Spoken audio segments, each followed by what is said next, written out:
एक समय की बात है कि नवग्रहों के बीच श्रेष्ठता को लेकर विवाद हो गया। सभी ग्रह देवराज इंद्र के पास पहुंचे कि यह आप फैसला करके बताएं कि हम नवग्रहों में कौन श्रेष्ठ हैं। देवराज इंद्र ने इस समस्या का समाधान करने के लिए सभी ग्रहों को राजा विक्रमादित्य के पास भेज दिया, ये कहकर कि पृथ्वी पर इस समय बहुत ही न्यायप्रिय राजा विक्रमादित्य उज्जैन में राज करते हैं। आप उनके पास ही यह प्रश्न लेकर जाइए।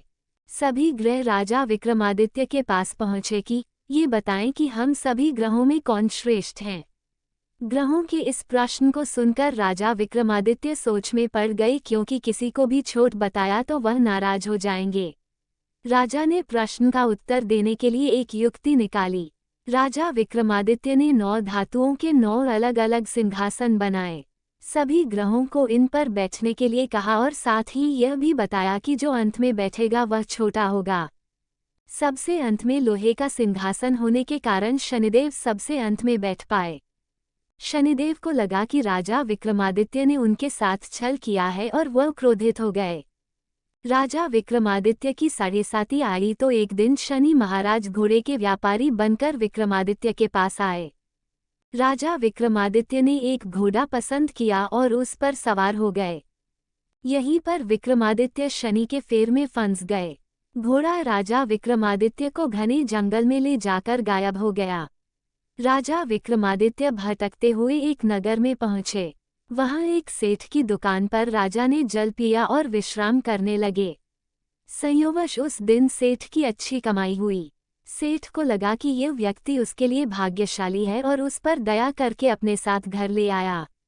जब सेठानी भोजन लगा रही थी तब अचानक राजा ने देखा कि सामने की दीवार पर खूंटी में हार लटक रहा है, जिसे दीवार निगलता जा रहा है।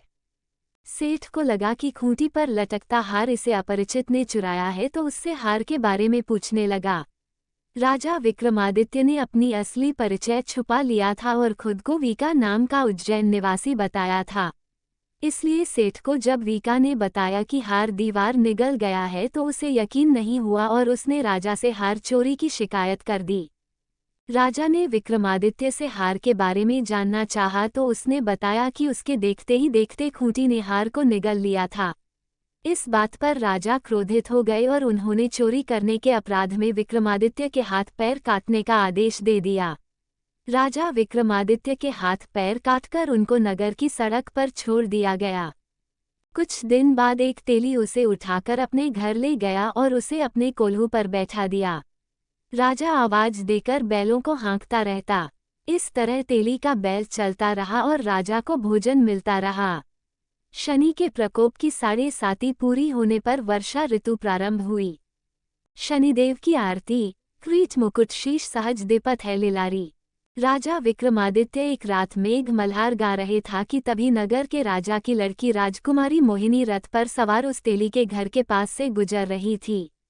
उसने मेघ मल्हार राग सुना तो वह मोहित हो गईं। राजकुमारी ने दासी को भेजकर गाने वाले को बुला लाने के लिए कहा। दासी ने लौटकर राजकुमारी को अपंग राजा के बारे में सब कुछ विस्तार से बता दिया। राजकुमारी अपाहिज राजा से इस तरह प्रभावित हुई थी कि उसने मन ही मन ये निश्चय कर लिया कि वह अपाहिज राजा से ही विवाह करेगी। राजकुमारी ने अपने माता पिता से जब ये बात बताई तो वे सभी यह बात जानकर हैरान रह गए। रानी ने मोहिनी को समझाया, बेटी, तुम्हारे भाग्य में तो किसी राजा की रानी होना लिखा है। ऐसे में तुम उस अपाहिज से विवाह करके अपने पांव पर कुल्हाड़ी क्यों मार रही है।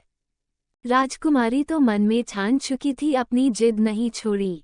अपनी जिद पूरी कराने के लिए उसने भोजन करना छोड़ दिया और प्राण त्याग देने का निश्चय कर लिया। आखिर राजा रानी को विवश होकर अपंग विक्रमादित्य से राजकुमारी का विवाह करवाना पड़ा। विवाह के बाद राजा विक्रमादित्य और राजकुमारी तेली के घर में रहने लगे। उसी रात स्वप्न में शनिदेव ने राजा से कहा, राजा, तुमने मेरा प्रकोप देख लिया। मैंने तुम्हें अपने अपमान का दंड दिया है।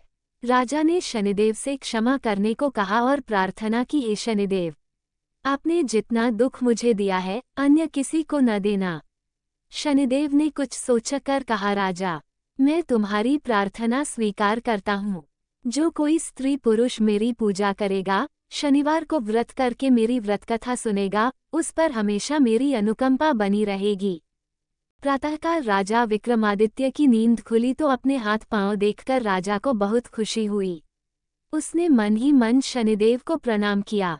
राजकुमारी भी राजा के हाथ पैर सही सलामत देखकर आश्चर्य में डूब गई। तब राजा विक्रमादित्य ने अपना परिचय देते हुए शनिदेव के प्रकोप की सारी कहानी सुनाई। सेठ को जब इस बात का पता चला तो दौड़ता हुआ तेली के घर पहुंचा और राजा के चरणों में गिरकर क्षमा मांगने लगा। राजा ने उसे क्षमा कर दिया क्योंकि यह सब तो शनिदेव के प्रकोप के कारण हुआ था। सेठ राजा को अपने घर ले गया और उसे भोजन कराया। भोजन करते समय वहां एक आश्चर्यजनक घटना घटी। सबके देखते देखते उस खूंटी ने हार उगल दिया। सेठ जी ने अपनी बेटी का विवाह भी राजा के साथ कर दिया और बहुत से स्वर्ण आभूषण, धन आदि देकर राजा को विदा किया। शनिदेव की ये 9 वाहन के बारे में जानिए। राजा विक्रमादित्य राजकुमारी मोहिनी और सेठ की बेटी के साथ उज्जैन पहुंचे तो नगरवासियों ने हर्षपूर्वक नगर की सीमा पर ही उनका स्वागत किया। अगले दिन राजा विक्रमादित्य ने पूरे राज्य में घोषणा करवाई कि शनिदेव सभी ग्रहों में श्रेष्ठ हैं, सभी नगरवासी शनिदेव का व्रत करें और शनिवार को शनि की पूजा करें एवं शनि व्रत की कथा सुनें। राजा विक्रमादित्य की घोषणा से शनिदेव बहुत प्रसन्न हुए। शनिवार का व्रत करने और व्रत कथा सुनने के कारण सभी लोगों की मनोकामनाएं पूरी होने लगी। इस तरह की कथा सुनने के लिए हमारे चैनल को लाइक शेयर सब्सक्राइब करें।